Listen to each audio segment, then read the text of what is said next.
If you ask most people how the Mueller investigation ended, they'll probably sum it up in 2 words: no collusion. But when special counsel Robert Mueller finally spoke on camera about his work, he described a reality that contradicted that public memory. Part of the confusion is that collusion isn't a specific crime in the federal code. The investigation was actually searching for evidence of conspiracy and obstruction of justice. On the issue of obstruction, Mueller was constrained by an Office of Legal Counsel policy stating that a sitting president cannot be federally indicted. Because of that rule, the team couldn't charge a crime, but they also refused to offer an acquittal. As the report states, if they had confidence the president didn't commit a crime, they would have said so. This creates a massive gap. A prosecutor releases 400 pages of evidence that pointedly refuses to clear the subject, yet the public walks away believing the case is closed. Understanding how that narrative took hold requires looking past the report itself and toward a strategy of narrative preemption executed by William Barr. In June 2018, nearly a year before the investigation ended, Barr was a private citizen, but he drafted a 20-page unsolicited memo and sent it directly to the Justice Department. The memo centered on the unitary executive. This theory asserts the president holds absolute authority over every officer and decision within the executive branch. Barr argued that because the president controls all law enforcement, he cannot legally obstruct an investigation. This wasn't just an academic paper. It provided a functional legal framework to neutralize obstruction charges before Mueller had even finished gathering his facts. Barr essentially auditioned for the role of Attorney General by arguing that the investigation into the president was constitutionally invalid from the start. This wasn't the first time Barr had used executive power to dismantle an independent investigation. He was following a playbook he helped write decades earlier. In 1992, independent counsel Lawrence Walsh was methodically closing in on high-level officials involved in the Iran-Contra scandal. Barr was the Attorney General for George H.W. Bush, and he was facing a looming trial for Defense Secretary Caspar Weinberger. Rather than fighting the case in court, Barr advised the president to exercise raw executive prerogative. On Christmas Eve, Bush pardoned Weinberger and 5 others. Barr's internal justification was in for a penny, in for a pound. He dismissed the multi-year probe as the illegitimate criminalization of policy differences. While the independent counsel relied on a slow accumulation of trials and evidence, Barr relied on a single exercise of power to end the legal battle. It demonstrated a specific reality of power. The evidence doesn't matter if you have the legal authority to kill the investigation. 1992 proved to Barr that an independent counsel bound by strict legal rules is easily overpowered by an executive who commands the institution itself. By 2019, Mueller and Barr operated with 2 entirely different conceptions of how the law works. Mueller adhered to the department's institutional guardrails. He documented the facts, but felt his hands were tied, preventing him from making a definitive legal strike against a sitting president. Barr used the weight of the institution to do what the prosecutor couldn't. He stepped in, declaring the matter dead the moment the report arrived. This is narrative preemption. By deploying a pre-built legal framing, he set the terms of public debate before the evidence could speak for itself. The person who spends years gathering exhaustive evidence rarely defines the outcome of a political crisis. Instead, influence belongs to the one who controls the institutional framework and dictates the first draft of public memory.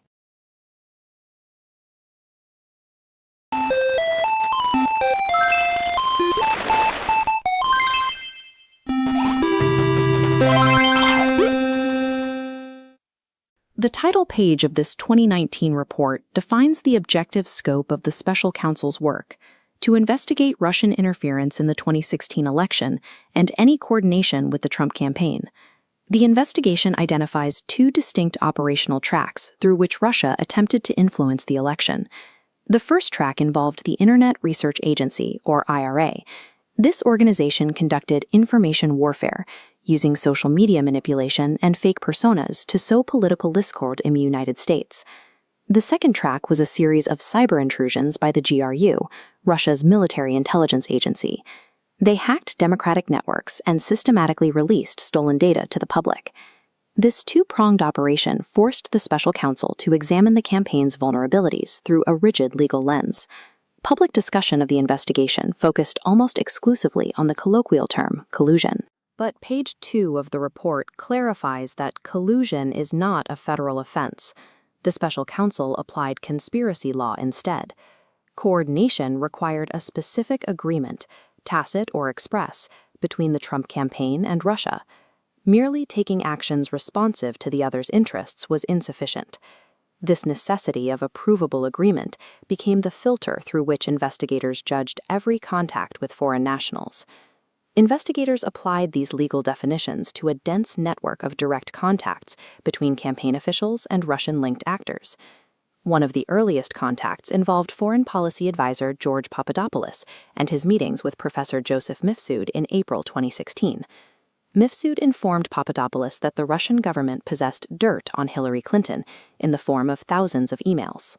Papadopoulos later suggested to a foreign government representative that Russia could assist the campaign, a claim that eventually prompted the FBI to open its investigation. Page 93 highlights the evidentiary limits investigators faced. Because of grand jury secrecy and Papadopoulos's false statements to the FBI, the office could not fully map how this information spread within the internal campaign hierarchy. While it did not prove a criminal conspiracy, the episode provided an explicit warning of foreign interference that the campaign failed to report. A separate approach led to the June 9th meeting at Trump Tower, triggered by an email offering official Russian government support.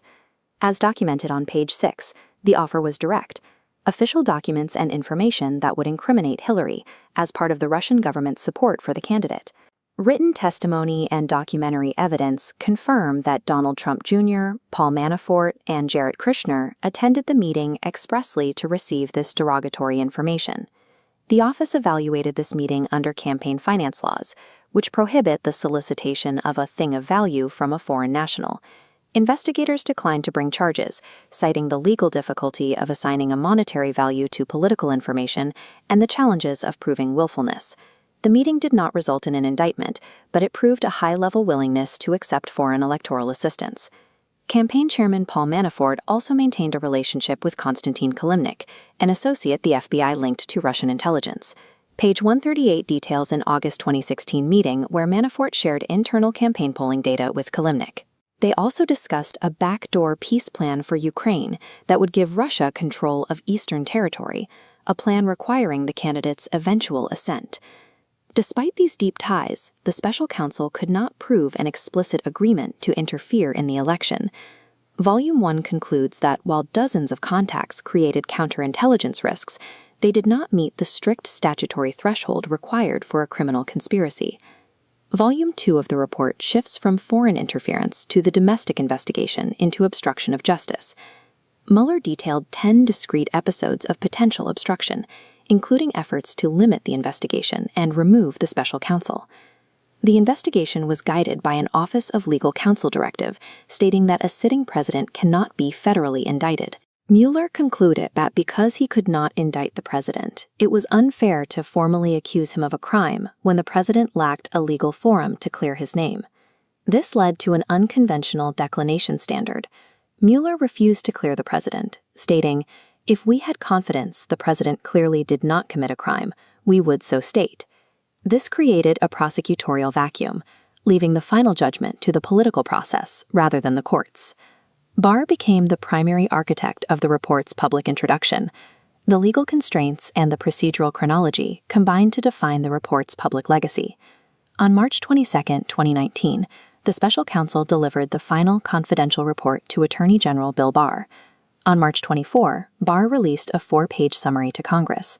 He cleared the president of obstruction by claiming the evidence was insufficient, establishing the first public narrative. On March 27, Mueller wrote a formal letter objecting to this summary, stating it failed to capture the context and substance of the investigation. On April 18th, Barr held a press conference that framed the results favorably for the president. The redacted report was released hours later, forced to compete with a narrative that had been established for nearly a month. Because statutory thresholds for conspiracy were not met, and OLC guidelines prevented an obstruction indictment, the findings were never tested in a trial. The Mueller report remains a meticulously documented ledger of counterintelligence vulnerabilities, constrained by criminal law and shaped by the timing of its release. Our information environment produces data outpacing human cognition. To navigate reality, society relies on mechanisms that compress vast amounts of raw information into manageable summaries. This reliance grants the summarizer a unique power over the historical record. When the raw evidence is too dense for the public to process, the summary becomes the only version of the truth that exists in the cultural memory. This is the title page of the 2-volume, 448-page report detailing the special counsel investigation into Russian interference in the 2016 presidential election. This complex empirical record, documenting multiple instances of obstructive conduct and foreign interference, was effectively replaced in the public sphere by a highly curated 4-page public letter. This replacement succeeded because of a structural exploit. It utilized a highly specific flaw embedded in the Department of Justice regulations. Attorney General William Barr served as the human bottleneck in this process, leveraging that regulatory gap to preemptively define the conclusions of a 2-year investigation.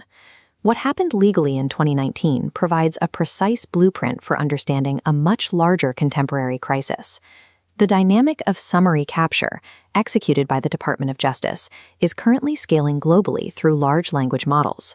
Unchecked summaries transform data compression into a structural exploit, overwriting complex reality with motivated reasoning.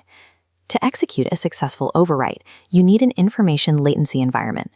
This is the window of time between the publication of a definitive-sounding summary and the public availability of the raw data. Looking at this timeline, we can map the massive 27-day gap between the release of Barr's March 24th letter and the April 19th release of the fully redacted Mueller report. During that latency period, a highly specific narrative, framed by the administration as complete and total exoneration, calcified in the public consciousness. Independent verification of the underlying claims was physically impossible for nearly a month. In a high-latency environment, the first-mover summary solidifies as truth. By the time the actual data arrives, the consensus has already formed, rendering the primary source inert. The vulnerability that permitted this exploit originated 2 decades prior, hidden within the drafting of the Department of Justice Special Counsel regulations. In 1999, following the expiration of the Independent Counsel Act, Attorney General Janet Reno sought to rapidly implement a replacement framework. Under the Administrative Procedure Act, new rules typically undergo a Section 553 notice and comment period. This requirement is designed to crowdsource feedback from legal experts and civil society to expose potential flaws before implementation. The DOJ completely bypassed this feedback period. Citing expediency, they issued the regulations as direct final rules, avoiding required administrative stress tests. Embedded within 28 CFR Section 600.8 was a fatal mandate. The special counsel must deliver a strictly confidential report explaining prosecution or declination decisions. Section 600.9 then left it entirely to the Attorney General's discretion to notify Congress and the public. This granted a politically appointed executive unilateral, unrebuttable authority to summarize the findings while keeping the evidence locked away. Because they skipped the notice and comment period, regulators never anticipated how this architecture would function under a highly partisan attorney general operating within a deeply polarized media environment. The desire for expediency created a single point of failure within the executive branch's accountability matrix. 20 years later, that 1999 regulatory flaw was activated in real time. Looking at this excerpt from Barr's March 24th letter, the primary assertion is explicitly clear. He claimed the evidence developed was not sufficient to establish that the president committed an obstruction of justice offense. That assertion collides directly with the granular reality documented in Volume 2 of the special counsel's actual report. The report exhaustively details multiple obstruction vectors. The first involved direct, repeated efforts by the president from within the Oval Office to have the special counsel fired and shut down the inquiry. White House counsel Don McGahn refused to carry out the order to remove the special counsel, threatening to resign rather than trigger what he viewed as another Saturday night massacre. The second vector involved a sustained pattern of efforts to influence ongoing testimony through public intimidation, private messaging, and the dangling of future pardons. This pressure campaign was heavily directed at key cooperating witnesses, specifically former campaign chairman Paul Manafort and personal attorney Michael Cohen, to deter them from providing truthful information to law enforcement. The special counsel explicitly stated that a binding Office of Legal Counsel policy against indicting a sitting president precluded a criminal charge, a procedural and constitutional constraint, rather than a lack of empirical evidence. Reviewing this discrepancy, United States District Court Judge Reggie Walton concluded that the Attorney General's summary was substantively at odds with the underlying report. The 4-page letter functioned as a weaponized filter, using the report's own confidentiality to insulate the executive branch from accountability. This vulnerability extends far beyond the special counsel's office. Complex institutional records are systemically vulnerable to reductionist filtering. The Horowitz Inspector General report presented highly nuanced findings, detailing serious administrative failures in FISA applications, while simultaneously confirming the investigation's adequate legal predication. The subsequent Durham report provided granular critiques of FBI operational tempo, confirmation bias, and administrative standards. Concurrently, the Senate Intelligence Committee's findings documented severe, systemic counterintelligence threats and numerous concerning contacts between campaign figures and foreign intelligence officers. When these thousands of pages intersect with the public, they are subjected to loaded queries by partisan actors. The massive text blocks are forced through a narrow filter, emerging as contradictory single-sentence conclusions like deep state witch hunt or total collusion. When complex realities are forced through a motivated bottleneck, the resulting output destroys the nuance entirely to serve the specific aims of the summarizer. We have transitioned from the history of human bottlenecks to the architecture of systemic, algorithmic bottlenecks. What William Barr executed manually in 2019, large language models execute systematically today.